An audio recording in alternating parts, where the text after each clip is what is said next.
Добрый день!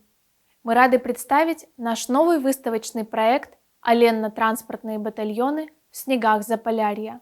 Он посвящен 75-й годовщине Победы в Великой Отечественной войне и создан в рамках культурно-просветительского проекта «Помним, гордимся, сохраним».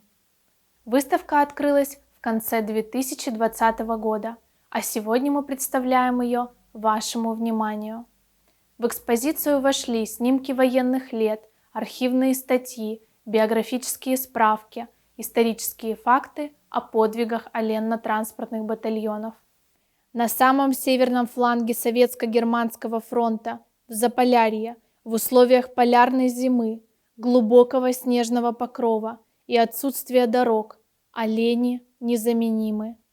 Оленно-транспортные батальоны были сформированы в конце 1941 года.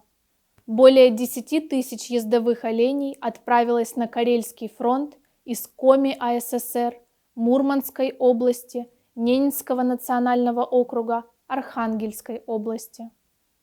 Первые подразделения состояли из оленеводов Мурманской области, Саамов и Коми-Ижемцев. Из северных районов Коми АССР было отобрано более 1000 оленей и мобилизовано около 200 оленеводов-каюров. Из Ненецкого национального округа уходила на фронт целая оленная армия. Мобилизовали 3/4 ездовых оленей округа, в некоторых хозяйствах практически всех.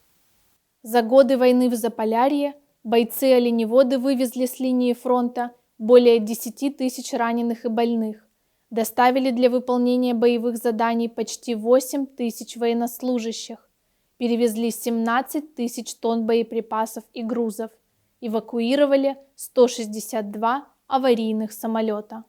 Оленьи батальоны были расформированы в конце 1944 года, а в 1947 году в Ненецкую тундру вернулись лишь 7 ездовых оленей.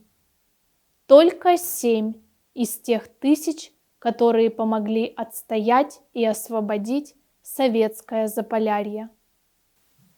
Великая Отечественная – это история каждой семьи, каждого из нас. Все дальше уходят огненные годы войны, все меньше остается ее участников. Но мы помним, гордимся, храним.